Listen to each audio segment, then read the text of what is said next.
You wanted the best. You've got the best podcast. The hottest podcast in the world. The Chris Voss Show, the preeminent podcast with guests so smart you may experience serious brain bleed. The CEOs, authors, thought leaders, visionaries, and motivators. Get ready. Strap yourself in. Keep your hands, arms, and legs inside the vehicle at all times, because you're about to go on a monster education roller coaster with your brain. Now, here's your host, Chris Voss. I'm Chris Voss here from thechrisvossshow.com. There you go. That makes it official, ladies and gentlemen. When the fat lady sings the opera lines of the Chris Voss Show, you know the officialness has finally happened. Welcome to the big show. As always, folks, we bring you the smartest people, the brilliantest minds. We improve the quality of your life. And if you don't feel improved after each show, there is a certificate at the end of guarantee that you will improve your life if you listen to the full show. But you can't listen to pieces. That doesn't count. It's cheating, eh? I don't know why people do that. But anyway, guys, as always, we certainly appreciate you guys tuning in. For 15 years, 3 to 4 shows a weekday, 15 to 20 shows a week.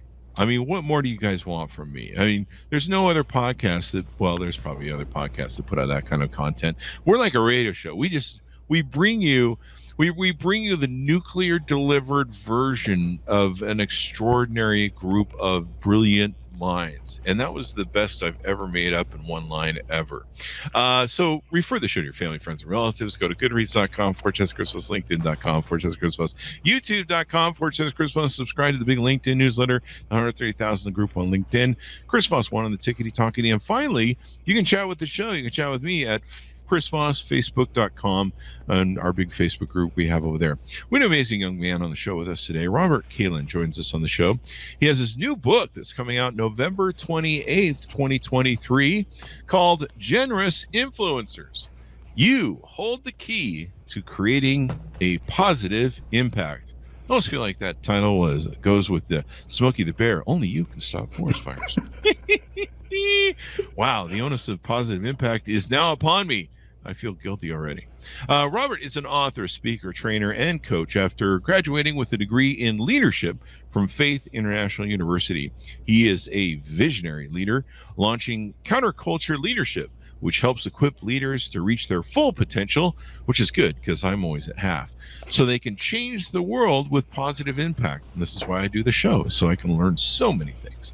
He is also the founder of Generous Influencers, a nonprofit that is on a mission to influence communities with generosity through community events and building local partnerships.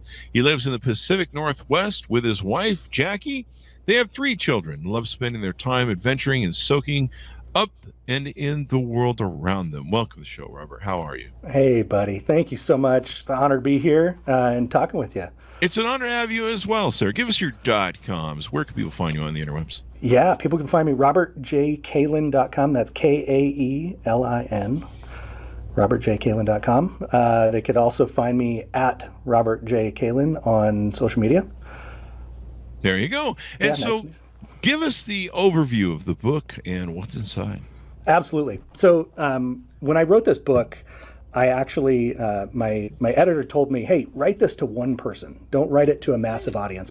Write it to one person. And I was like, okay, well. What did you have against the rest of the audience, man? It's nothing about you guys. The fact is that I really needed to write this to my younger self. And, I don't know if you guys have struggled with this, with the advent of social media and, trying to get a message out there, but you don't need a YouTube channel to be an influencer. And I know that sounds kind of counterintuitive, but the reality is that, we influence people around us every single day in the little things, right? Mm-hmm. Walking down the street, smile to somebody. I mean, it's the little moments in life that make life worth living. And this whole book is written my journey and my perspective on how that can be created and fostered into a culture of generosity. There you go. A culture of generosity. Why do we need to be generous? Can't we just always take things and be Machiavellian? I mean, you could. I don't even know what Machiavellian means. Oh yeah, that's yeah. I'm gonna have to go look that up in the thesaurus. I'm getting is smarter. the prince from Machiavellianism. I don't know if you read it, but I mean, it's a great book in my mind. But I'm a narcissist, so that works out for me. But why is it important to be generous?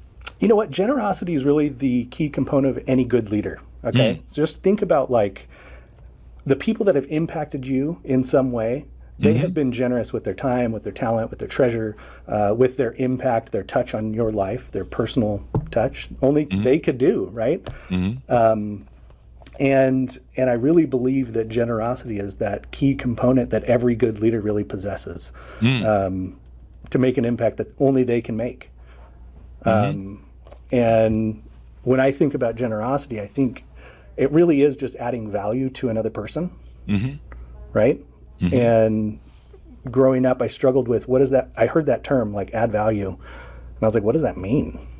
I don't even know what that means. What does it mean to add value? Well, the reason it's kind of a obscure term is because it's different for everybody. The adding value. So in the title of your book, you call them generous influencers. Yeah. Give us some examples of what the difference would be between Machiavellian type influencers like me and generous influencers. Not Machiavellian. Just calm down. So give us some examples of what a generous influencer looks like. Is this those Kardashian kids that are on the news? Do those guys qualify or what? I mean, maybe. I don't know them personally, so I'm not going to knock them. But I will say I had a boss at Microsoft when I was there. Before the show got started, Chris, you and I were talking a little bit about my backstory. I worked at Microsoft on the Xbox team, and I had a boss that changed my life forever. In fact, while I was there, I had a situation in my life where my daughter ended up in the hospital, and I wasn't able to go into work. And for a month, we stayed in the hospital. And I felt really guilty about not going in because I was torn. Like, I need to be at the hospital, obviously, but there's stuff that is my responsibility that's just adding up on him. And every time I would call and check in, he'd say, look, don't worry about all of this. Don't worry about the stuff at work. It'll be here when you get back. You don't have to worry about your job. You need to take care of your family. And my daughter ultimately passed away. I'm sorry. But the big piece of this that I want to share is that he stood in the gap for me. Wow. He took all of the things that I was supposed to do, and he said, okay, well, he's not here right now. Who can take which piece am I going to take? Let's support him. And then when I got back, just jumped right back into it, and I didn't have to worry about having a job. I mean, it made a huge impact on me personally because he valued me as a person, not as a number, right? As a valued member of the team. Awesome. Well, that's a beautiful thing that he stepped in and did that. And so someone who's not a generous influencer, what are they? Just someone who's just selfish or something? And they're just like, hey, just make payments to my OnlyFans and leave me alone. Exactly. No, I think the difference is you're just an influencer, right? Oh, okay. Yeah. Right. So every person on the world influences somebody. Yeah. Whether it's a friend, whether it's a family member, a child, a coworker, whatever, we all have influence, and that's the leadership that we carry. Definitely. This is something I talked about in my book, Beacons of Leadership. Everyone can be a leader. It's so funny. I meet people and they don't think that, in your case, they don't feel like they have influence sometimes because they're like, I'm just a parent. Or I'm just some middle manager at the job, or, I'm just some guy walking around, on the street. But there are moments where all of us can be leaders, and people look to us to be leaders. You can be walking around the street, some sort of emergency can happen, some sort of tragedy, and people become leaders overnight. Sometimes they rise to the call of the need, and maybe what's important about your book, you tell me, is that people think of themselves as people that are being influential in that manner, where they're generous, because there's a lot. We live in this world of Instagram where it's all kind of me. It's very narcissistic, which is kind of what Machiavellianism is a little bit. Although it is a great way to run a government and country and people. But some people do it for their own, attention and validation, which is what I do because I'm a narcissist. But some people do it to help other people and share the journey and share stories. We talk about that on the show, where stories are great owners' manuals of life. That's my quote, people. And we learn from each other sharing the stories. One of the things that I've talked about on the show a million times, I know, my dog passed away in a seizure one night within half an hour, and we went from everything was fine to everything was not fine. And it was a shocking loss. And I wrote a big bleeding heart, vodka laden, just expose of my feelings about it on Facebook. And I sat for half an hour saying, this is too much. This is all about me. This is not influential, whatever. And finally I pressed the button and sent it. And what I didn't realize was how many people it helped. And so many people wrote to me after, talked to me after, people remember to this day, 8 years later. And they're like, hey, I seeing you go through your cathartic process there, I realized I didn't get closure with my father's death or my pet's death, or I didn't deal with this. Yeah. And there ended up being, kind of what you call maybe a generosity there. Yeah, 100%. I think sharing our story is important. I think in the beginning of my book, I talk about this concept of wholeness. And if we don't work through the mess of life, it's really hard for us to get outside of ourselves. Yeah. Right? To be able to see, like, how did I process this? What could somebody else be going through at this moment in their life? How can I show up with generosity? I think sharing our story is one of the biggest things that we can do. Definitely. Showing up with generosity. And would you say that generosity has in one of its core elements, gratitude? 100%. There you go. Absolutely. You go. Yeah. Because if you're thankful, you want to give back and you want to share more, maybe. I don't know. So I think you're right. I think wholeness really comes in 4 parts. It's spiritual, it's physical, it's mental, and it's relational. Okay. And the mental part of that is the gratitude piece of like, if I adopt an attitude of gratitude and talk what I'm thankful for, my heart becomes a recipient of that rather than harboring unforgiveness or bitterness, right? The bitterness is so much fun. It can be. In the end, though, it's the long game approach, right? That's probably true, yeah. Damn it. So maybe that's what we need to identify ourselves at, or think of ourselves as, is the real key is to be generous influencers and people that give. But let me ask you this, is there a point that you can give too much? Because I certainly have been, I get asked daily to give far too much than I'm able to give, and everybody wants everything for free. Yet somehow when you ask them for things, they want money. Yeah. So how do you balance that to where you're not wearing your heart on your sleeve and everyone's soaking you dry? That's such a good question. I think the reality is that a lot of us want to give, and the experience that I had growing up was that my mom, as a single mom, gave and gave and gave and gave and gave, and she didn't require us to give. Right? She just like poured herself into us. And she would get into these moments of, I just gotta, like, I can't do anything. I need to sit down. I need to take a break. I'm just done. Right? Yeah. And what this caused me to realize is when we give and give and give and don't pour from a cup that's already full, we end up burning out.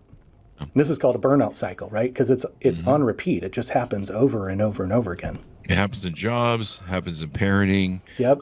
Moms, we've talked about this before. We've had a lot of great guests on the show that coach moms, coach people that are, what do you call them? That are caretakers for, people that are struggling, or, moms always eat last is kind of the thing moms always say. And, and mom's always cooking and taking care of the family.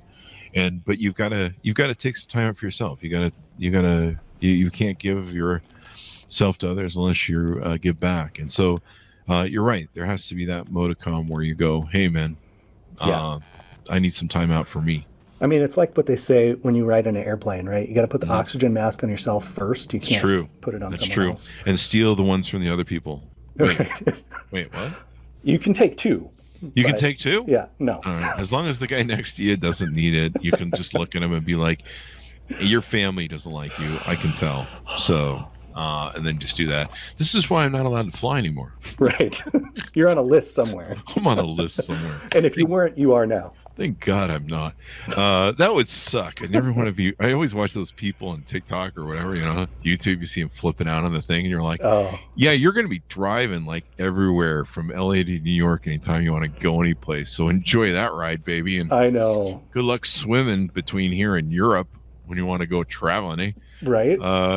And you have to tell your girlfriend or your wife. You're like, she's like, hey, I want to go to Europe, honey. You're like, well, we're going to take the boat, honey. We're Why swimming. Because there was this time I drank too much on a. So there you go. But all the more reason to read your book. Maybe they should read your book so that doesn't happen to them, so they can learn generous influencing, as opposed to just being that man over there is not real. Whatever. I don't know. You remember that meme. So tell us some other aspects we haven't touched on that are in your book. Yeah. So. One of the things that's in my book that I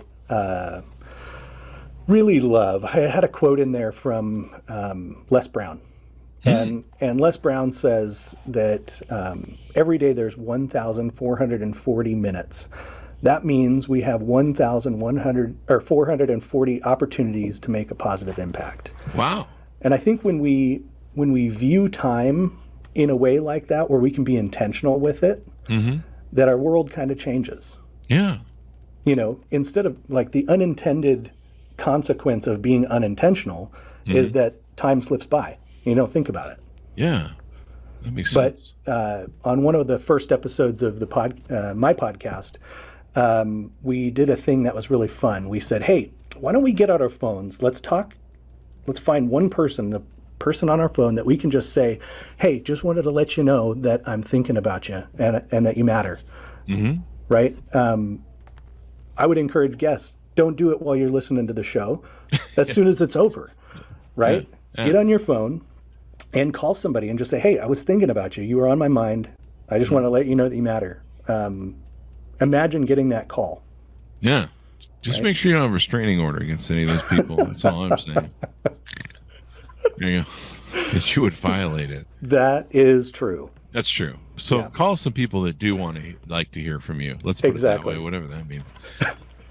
In the context of your life. There you go. Yes, exactly. And so trying to touch people, make a difference. And then we talked in your bio about how you have I think a nonprofit that you try and use this for to do action items or help people do action items. Tell us about that and how it works. This is super fun. So what we did in the midst of COVID in the Pacific Northwest here, things shut down really bad, and it was really hard for small businesses. I'm a small business owner, and all of my friends that are small business owners lost opportunities to be able to do business when they didn't have a brick and mortar store, or even some that did.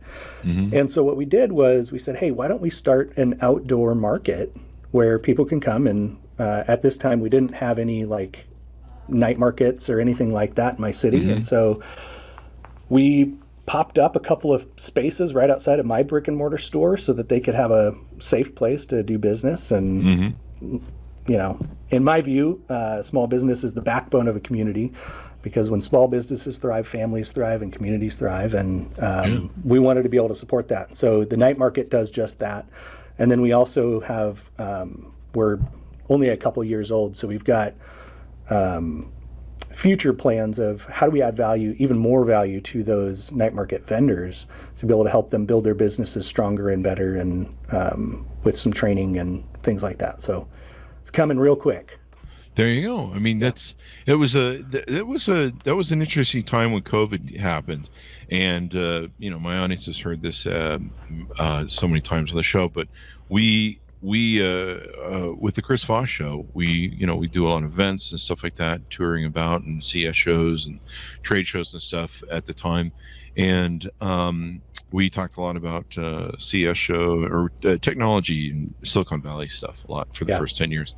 And I remember a friend of mine said when we saw all of our events cancel, close, just hundreds of thousands of dollars just evaporate. and everyone else, was going through the same thing. But we were really depressed. I was really depressed. I was depressed. And a friend of mine, he says, here's what you do right now. There's two things. You either be a lifter or you find a lifter. Yeah. That's what you do. So go find a lifter if you're depressed, if you're struggling, if you're having a hard time with what we're going through right now, or be a lifter. It's your time to be a lifter. Who is that person? I believe it was my buddy Robert Scoble, and I think he got it from someone else. Okay. Robert is a great friend. He is a good friend. He is a good friend, and a lot of people listen to him. He has a huge audience and talks about AI, and he's a good man. He's been one of my best friends for years. But he put that on Facebook, and it struck me. And so I sat down and I took a look at, okay, what are my assets? And I'm not a good follower. I'm a leader, but it was kind of hard to find leadership at that point in time, and so I just focused. I said, what are my assets? What do I have still? What hasn't been taken from me? I still have my great podcast that we built for 10 years. Well, I'm tired of talking about shit that doesn't really matter in the scope of things, because COVID kind of made you realize that, some things, who cares about the latest iPhone, really, when it comes down to it, when your loved ones can be taken away from you in a moment by, a disease and the hospitals are being overwhelmed. It kind of put some perspective on the show, and I was kind of done talking about it for 10 years. And so I said, what we're going to do? We're going to open up the show. We're going to talk about everything that can improve people's lives, everything and anything that I like listening. And I want to have the conversations I want to do, and I want to have newsmakers on. I want to have journalists, and I want to have brilliant minds on the show. And I want to talk about things that are improve people's lives and lift them up. And I'm going to be a lifter. I love that. So that's what we did, and it changed the dynamics of the show. It made me fall in love with the show all over again. I don't think there's anything I've ever done that I love more than anything, and that's what we love about the show. It helps so many people. Yeah. So that's so awesome, and it reminds me of a quote that I got, which is, "The world is full of generous people, and if you can't find one, be one." I love it. Wow, put that on a cup. Put down a T-shirt, man. It's on that cup right there. Oh, there you go. There you go. I love that, man. Now that's a branded cup for the people who are listening. It is, yeah. It's got the smiley face and everything there. See if I can grab it. So most people are going to consume this in audio format. So you've got the cup that says it right there on it. Yep. Could people order that? Is that a merch? Yeah, people can order this. Go to my website. I'll make it available. There you go. I love it. You should do it. I love the merch. You'll sell the crap out of that on TikTok TikTok, where everyone does it. Manuel's giving us the audience clap there. He loves the idea. So there you go. So what are some other aspects we haven't touched on your book that we want to tease out? Other things you learn from people that can help them be better influencers. Yeah. So you kind of touched on this a little bit with, you said, I'm not a follower, I'm a leader. And I think what happens to us a lot of times when we start leading is we forget that we actually are good followers, right? I think because if you want to be a leader, you have to first know how to follow. It's like there's a linear path there. And the same path is true for adding value, okay? Which is simply put is, you can't add value to somebody else unless you value yourself. What's funny? I go over your website. I'm forming questions and producing the show as we go. And I didn't run around to that thought. If you want to get to that, I'll tell you what was funny here in a second. If you want to finish that thought, that was the thought. We may have interrupted it. You can't. Yeah. There was something on your website I thought was funny called "No Gurus Allowed." Yes. So tell us what that means. No gurus, man. I'm so sick of gurus. I'm so sick of people looking at this person is like, the expert and all of this. I'm done. Yeah. We need real leadership. We used to get that a lot back when Twitter started. That's kind of when the guru movement seemed to have started, where people were like, "I'm the guru." Yeah, I used to hate the hell out of it, and it did kind of burn out. I can see, and so that's why when I saw it, I laughed. But I used to I'm a consultant, people. I don't have a rug where I'm sitting doing, and I don't know, sitting with my legs crossed. I can't even sit that way. But everyone is really into that. I'm an influencer guru. Totally. And it kind of became the play word for you're full of shit. Yeah, absolutely. How many people, I mean, it's almost like the business model of how big can I get and how much money can I take and how much little value can I do for it? Yeah. It's like. The other thing is too, is it really implies a Kool-Aid sort of, who is that band of crazy people with the religious thing in the Africa in the 70s? Jamestown. The Jamestown thing. Yeah. It kind of implies that whole thing when you're like, I'm a guru. What? It's like, what are we joining? A cult over here? What's going on? Exactly. What's going on? Don't join cults, people. They're bad. You can join the Chris Voss cult, but it's an open cult. We don't have Kool-Aid. It's the community. You can drink what you want, and we have lots of guests that you can drink whatever they're serving, and it's all good.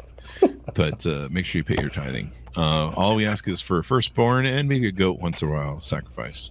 But just the ugly goat, not the cute goats. I don't know what that means. Right now, people are getting really angry at me that like goats. Goats are fine with me, eh? So anyway, but no, I love that your thing on your website. And so when I saw that, you have some other comments here that I think are important. Yeah. We all desire to leave a legacy. We all desire to create positive impact. Often we struggle with where to start. We struggle with who to listen to. Look no further. There are no gurus here. There you go. Now it says join the community that's making a positive impact in your world on your website. Have you built a community for people that want to be generous? We have, and it's small, and it's like you had said, the podcast earlier that my book launches on the 28th, and so we're doing some anticipating and building of that and finishing up prior to the launch. So, yeah. There you go. And so you're going to launch on November 28th. And right. I think it's good to have a group of stuff. There was somebody who was on the show a couple months back, and I had a really great interview with them. They were really inspiring, and they had something called what was it? It was a generosity. It's accountability group. She had a generosity accountability group. Oh, cool. And they would text each other every morning about what they were generous about. Oh. And I thought about starting one of those. And I think we talked about doing with her. And I need to get back to that. I have on my calendar, there is a gratitude for gratefulness archives day. And an archives day. So it's a day of gratitude for Sunday for me, where I kind of focus on being grateful. In fact, I spell gratefulness GREAT. Yes. So it's gratitude for gratefulness. And archives day. And so part of the day I spend doing backups on all the computers and like the podcast archives, but also like archives of my life, my dogs, who are my children, and stuff like this. And so and sometimes as I'm going through those, I go through and watch old videos of my dogs from 10-15 years ago. Some that aren't with me. I see different people in my life, namely myself, because I'm that way. And I'm like, hey, that guy was really good looking. What happened to him? And he got a beard. And so that's kind of my day where I spend a little bit more time going through my life and kind of analyzing it and putting stuff away and kind of appreciating some of the past. And I usually go out to dinner on that day and kind of have a calm before the storm sort of dinner, peaceful sort of, it's kind of a thoughtful day for me, basically. That's beautiful. Yeah. I love the idea of taking time to reflect. I think it's a lost art. I think too many of us are, in bed with our cell phones, scrolling TikTok and YouTube and all of that before we go to sleep. And we're not taking the time daily to just reflect, and even weekly. Right. Yeah.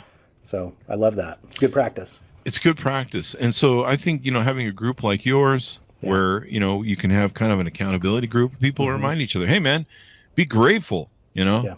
I was writing some complaint post. I was complaining and bitching, moaning about something today on the show, and I not on the show, but on the Facebook. And I was like, I I don't really care, and I'm not just going to post this. I just sound like I'm just complaining about stuff. I don't sound very grateful, which is what I didn't think at the time. But now I kind of think, maybe I should appreciate stuff. I remember when I turned, I don't know, it's like 50 or 52 or something. I think it was 50. I wrote this big complaint post on Facebook, and I write a lot of snarky stuff. So usually there's a bit of tongue in cheek, and it's it sounds like I'm complaining, but it's more like a stand-up bit. So I wrote this thing, and I was like, oh God, I've turned 50 and woe is me. And somebody wrote me, and they go, hey man, you may want to check yourself at the door there, buddy. They go, there's a lot of people that would like to have gotten to 50 that didn't make it. Yeah. So maybe you should just sit down and check your flow there, buddy. And it really hit me like a ton of bricks. I was like, huh, yeah, he's got a point, man. I mean, dude, that right there, that's like the book. The guy that just, had it in his conscience enough to say, hey, I'm going to help him kind of change his perspective here a little bit, because there is something to that we need each other, and sometimes we can get in that woe is me mentality, and all of us can do it. And to have somebody who's able to just speak the truth and say, hey, look, there are people out there who wish they could have made it to 50. Everyone who died yesterday, they had plans of waking up. That's true. Good point. They had plans, man. Yeah. And their family had plans, and people that loved them had plans. Their employers had plans. Like, why isn't Bob here today? So there you go. Exactly. Final thoughts and pitch out as we go out on the book to get everyone to order it up. Give us your final thoughts as we go out. Yeah, my final thought is kind of a wrap up of what we started with. About wholeness, which is just that changed leaders change lives, and transformation happens within. It's not out there. You gotta do the hard work in here. It's not out there. You're not going to find it. You're not going to arrive at it. Change leaders change lives. I truly believe that, and I think that I'm a little leadership sad, which is one of the things that had me write the book. Just looking around and wishing that we had people like your friend Robert, who could be generous influencers in our lives and impact the people that are close to us to help us become better, reach our fullest potential. Most definitely. It's we need more people in the life that stand up and say, hey man, enjoy your life, support what's going on, exactly. All that good stuff, because it can make all the difference in the world. When you touch people's lives, when you brighten their lives, when you give them hope, when you give them inspiration, sometimes we need that little kick. At first when I saw that, when my friend posted that, I was like, he's like, hey man, a lot of people didn't make it to 50. I was like, well, you're freaking rude. Then I got thinking about it, and I'm like, geez, wow, okay, yeah. I need to sit down and shut up and maybe be grateful about what I have, and it's so important, and having the generosity to try and influence people and think about paying it forward, passing the buck forward, sort of thing, is a better way to influence people than being like, hey, did you hear about the horrible things that happened today? All that good stuff. And that's what the Chris Voss Show does, by the way. We're generous influencers. You are. We try Absolutely. To be. We do this all. So there you go. And it's a labor of love, let me tell you. So thank you very much, Robert, for coming to the show. We really appreciate it. We got your .coms in there, right? We did. Yeah, it's been a pleasure, my friend. I appreciate you having me on the show, and looking forward to the next one. There you go. Order the book, folks. Wherever fine books are sold, stay away from those alleyway bookstores, because there's not very generous people in there. In fact, you might get robbed or mugged.